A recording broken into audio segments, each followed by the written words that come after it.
Are qualified teachers really a quality teacher? So we're going to answer that question later. So good day, everyone. I am MADANAY together with my group mates, Miss Sinding and Miss Mantilla. So today we are going to talk about the ensuring teachers' quality through competency framework and standards. So as we go through our topic, you are expected to distinguish between teachers' quality and quality teachers. And also, you can relate the competency framework for teachers in Southeast Asia to teachers' quality. And lastly, you can discuss the Philippine Professional Standards for Teacher or PPST career. So here are some the contents of our topic for today. And first, we have the quality teachers and teachers quality defined. B, the competency framework for teachers in Southeast Asia. C, the qualifications framework, and lastly, the Philippine professional standards for teachers. So, are qualified teachers really quality teachers? For me, the quality of a teacher is not based solely on achieve academic qualifications, but also sustained and personal engagement. But according to Rice in 2003, teachers' quality matters. Most educators or policymakers agree that one of the most important school-related factors influencing students in achievement and outcomes in a teacher's quality. One of the biggest challenges of ensuring teachers' quality is the attractiveness of the teaching profession. So why can they say that the biggest challenges of ensuring teachers' quality is the attractiveness? So the teaching profession is not as attractive as the other profession, which is why it does not always get the best material. It does not attract like other professions like criminology, doctor, attorney, and so on and so forth. So this is why they don't or they not always get the best material. So this also cause of concern in many countries around the world, as exemplified in the global teacher status. In the previous lesson, we tackle about the attributes of the teachers in the 21st century, and quality teachers are characterized by the different skills needed in the 21st century. Education. One of the ways to define a qualified teacher is a teacher who has at least the minimum academic qualifications required for teaching their subjects at the relevant level in the given country. Quality teachers possess four characteristics or quality.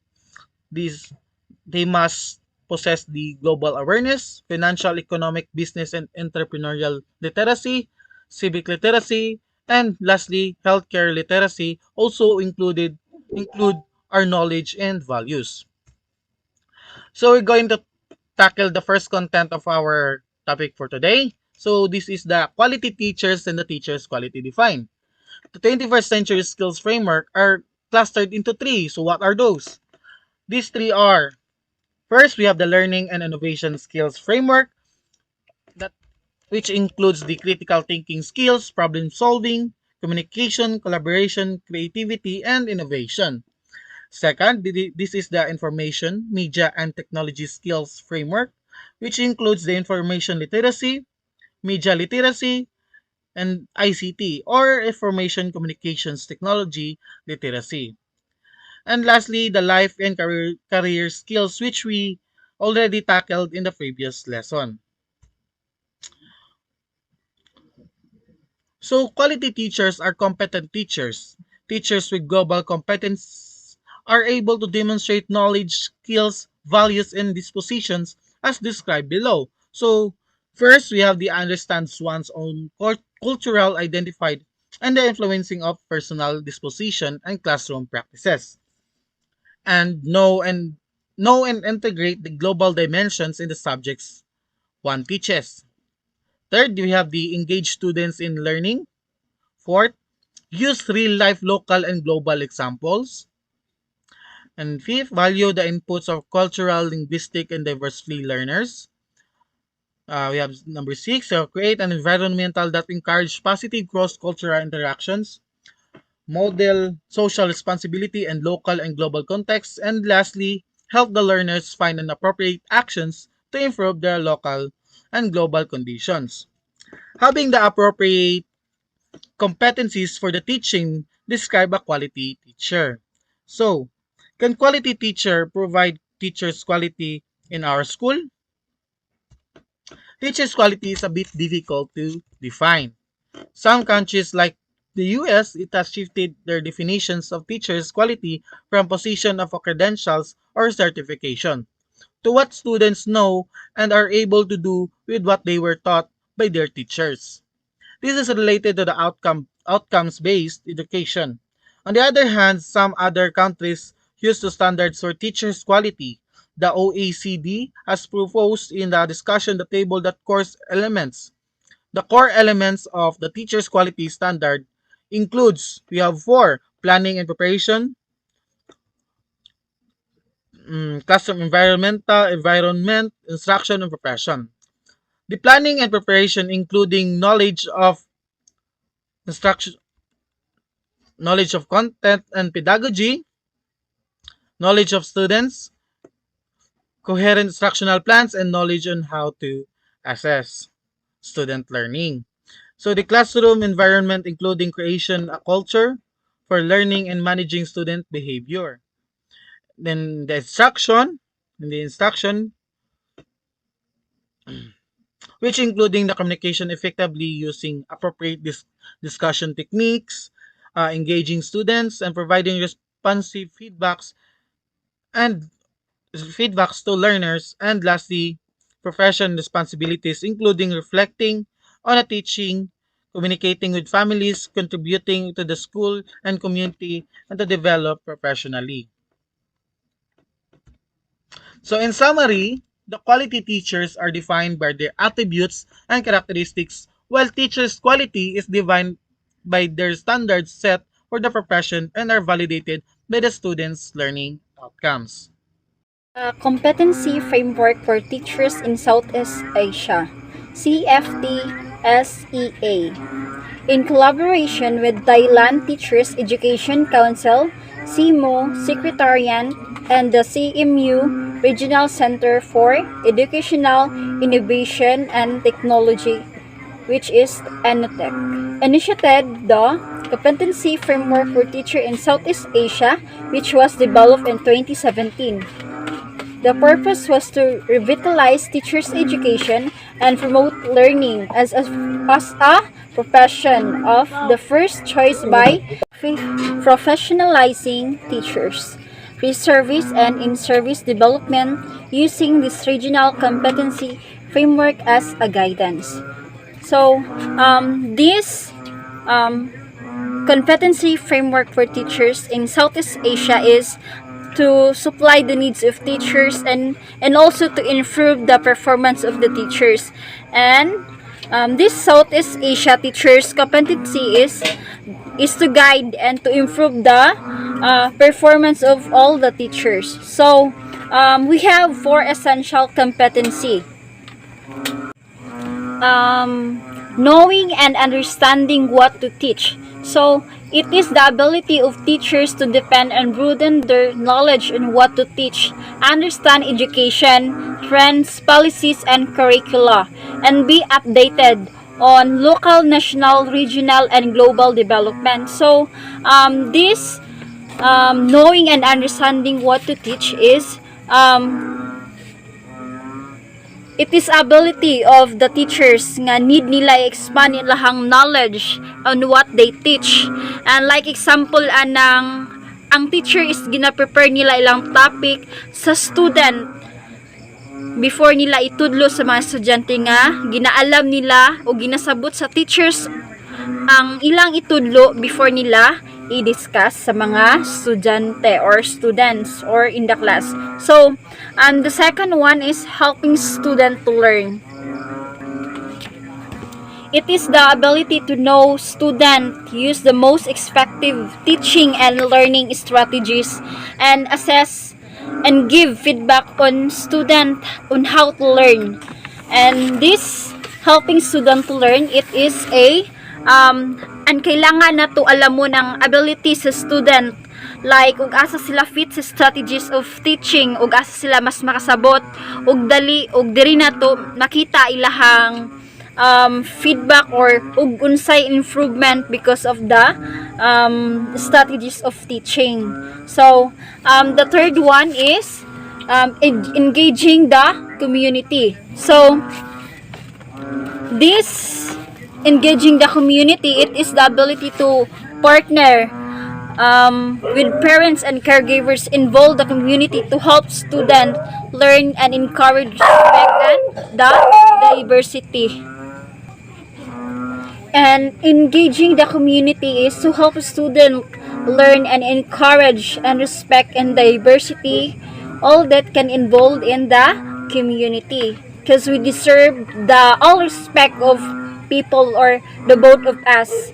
And the last one is becoming a better teacher every day. So becoming a better teacher every day, this is the ability to learn oneself in other, practice human goodness, and then master the teaching practice.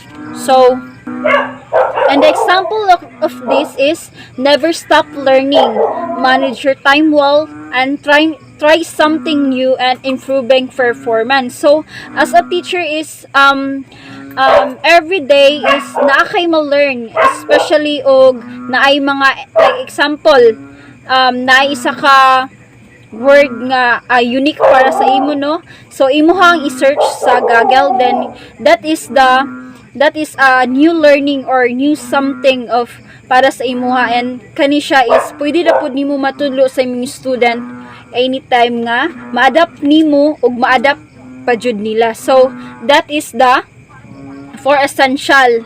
So this is the way to become a better teacher. So Southeast Asia Teachers Competency Framework. So joy learners, master my teaching practice. So if mag-teach ka is gina-practice pa nimo before nimo gina-discuss sa imong student or gina-master pa jud nimo pag-ayo ang imuhang itudlo sa estudyante. So practice human goodness in my life and my work. So dili lang kay more on activities and mga pang learnings about student, but kailangan na to mag-practice sila og ganang mga human goodness sa atong life and also to work and become a better teacher every day. So as a teacher is we need na to nga magpaka better every day,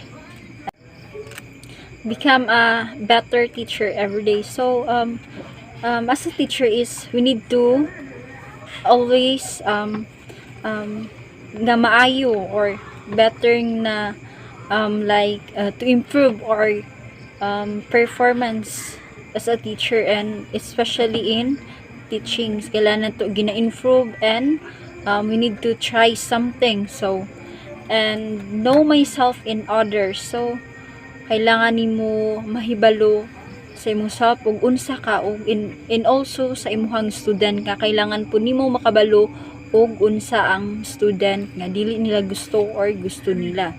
So encourage respect and diversity. So this encourage is we need to encourage and respect sa tuang diversity nga involved sa all community is kailangan to magnirespetuhay sa tibuok community, no? So involve the community to help my student learn. So as this community is kailangan na ang mga student is maka-learn about sa community nga kailangan na to mag-respect to each other and also to become better learners or better student or people what. And engage the community. So we need to engage the community. So engage community is naakay respect in all aspect, especially nga involved sa community. We need to respect to each other and partner with parents and caregivers is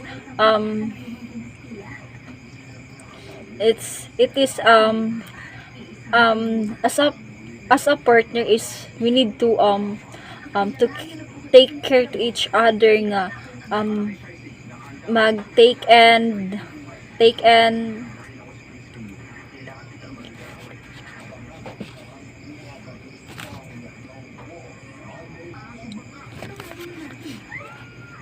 partner with parents and caregivers. So all partner and or the parents is kailangan na magtinabangay sa usag-usa. So depend and broaden my knowledge on what I teach. So sa imuhang pag-teach is kailangan nimo ginastudihan or buong-buo jud imuhang knowledge, no, before ka mo teach. So know and understand what I teach. So kailangan nimo sabton or sabton og makabas og kabalo ka sa imuhang unsa imuhang ginutudlo. So help my student learn. So dili lang ka nga mag-discuss lang, but kailangan nimo motivate nimo ang student and tudluan nimo and encourage nimo nga to learn more and nga maka-benefits jud sila o ganahan sila magtuon. So assess and give feedback on how my student learn. So sa imuhang pag-assess sa imuhang student is makita gyud nimo ang makahatag yung kag feedback o unsa na ba ang improvement nila nga na-learn sa imuhang pagtudlo is naabay improvement. So understand education trends, policies and curricula. So kailangan nimo makabalo og about sa mga policies and mga curricula.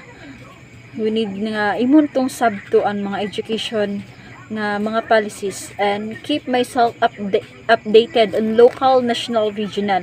So and global development. So kailangan nimo maging update sa in local or regional global development and know my student. So as a teachers or if you are a teacher is kailangan nimo makabalo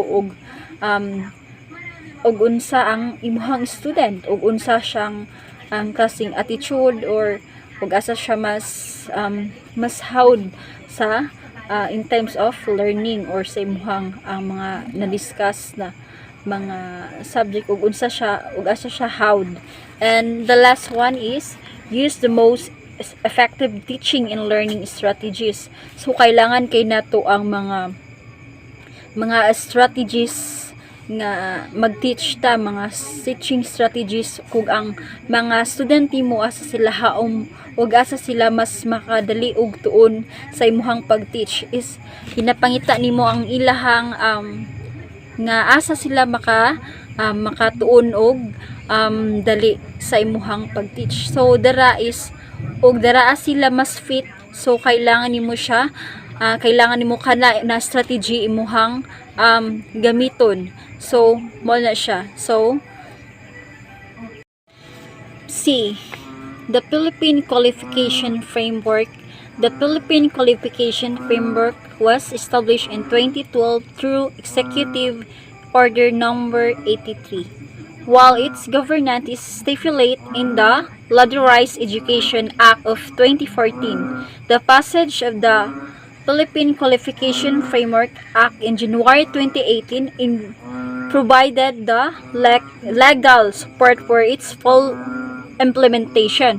So This Philippine qualification framework, it is the may isang national policy which describe the levels of educational qualification, the official recognition of a person, learning achievements. Philippine qualification also said that standard for qualification outcomes, which are the knowledge and skills came by student after undergoing certain learning or educational program. So how to use this framework? A quality assured that recognition and award based in standard of knowledge, skills and values acquired in different ways, methods by learners. So Philippine Professional Standard for Teachers, or PPST. It describes the level of educational qualifications and set the standards for qualification outcomes. As defined in RA 10968, qualification refers to formal certification that a person has successfully achieved specific learning outcomes relevant to the identified academic, industry, or community requirements. A qualification confers official recognition of value in the world of education and training, work, and job creation. So when we become teachers, we future teachers really have to strive to be considered quality teachers. So when we say quality teachers, sila ang competent teachers. They know exactly what to teach the students, they know how to teach the students, and they know how to mingle with everyone around them. The quality teachers, as well as teachers with global competencies who are able to demonstrate knowledge, skills, and disposition as mandated in the PPST, or Philippine Professional Standard for Teachers.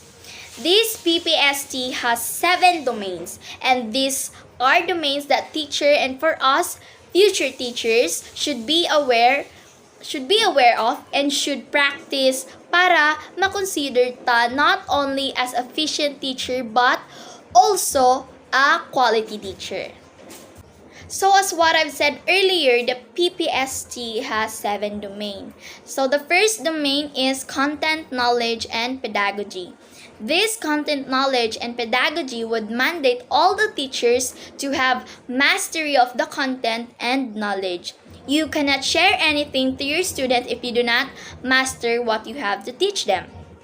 And there is a need as well to master the content knowledge so that you know how to explain that to your students, you know what particular strategy should be implemented, and you know very well how to contextualize that content to that kinds of student that you have, because pag ma-master na nimo ang content, masayo na lang sa imo to make the content easier for the student to understand, and masayon lang sa imo to make that content interesting so that you will be able to catch everybody's attention kung mag-discuss na ka ng content. And so as teachers, you are not supposed to be very proficient in English or in Filipino alone, but also in our mother tongue. So this tells us when you teach the student using the language which they already aware of and the language that they understand, pasabot it would be easier for them to understand the content. And teachers must use technology to teach students who are everywhere, and at the same time, you also have to use strategies. The second domain is the learning environment. We have to ensure that the learning environment is really conducive to learning environment contributes to students' learning and development. So the learner must feel safe and secure in that particular classroom in the learning environment. They really have to be treated fairly, and that teachers should implement sound classroom management skills, so the structure of the classroom must be conducive to learning activities given to students should as well let student feel na love sila o okay lang sa ilang makabuhat sila mga mali kay kadto na mistake na aman sad sila ma-learn ato. The third one is the diversity of learners. And the learners in a certain classroom really are diverse because they come from different culture, family backgrounds, tradition, na po sila lahi-lahi na intellectual capacity. Ang efficient o quality teacher dapat i-make sure nga makabalo unsaon pagbuhat og unity amidst diversity. He should know how to make students feel welcome and accepted in a certain classroom.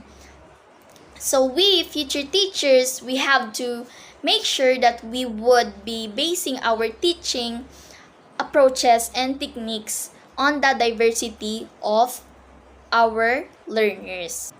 The fourth domain is the curriculum and planning. So as teachers, you have to interact with national and local curriculum requirements, and that you have also to translate curriculum content into learning activities. So you must know how to understand the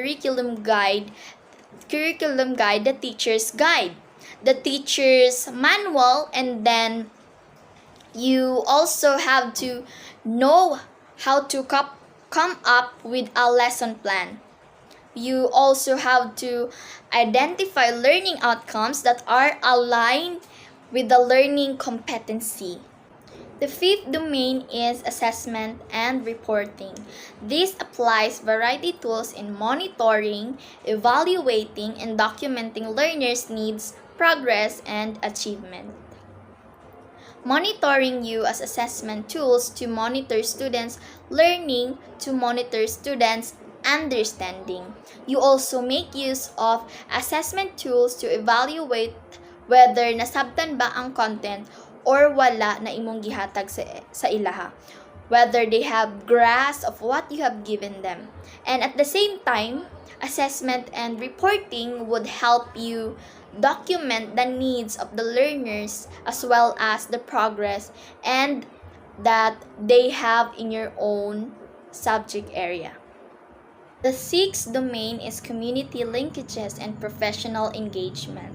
And this would tell you that you have to establish very good community because you are part of the community, so you have to work well with the people in your community. Also, the sixth domain promote professional and harmonious relationship with a wider community, not just with the people in the school, students and their parents, but in everyone within the community.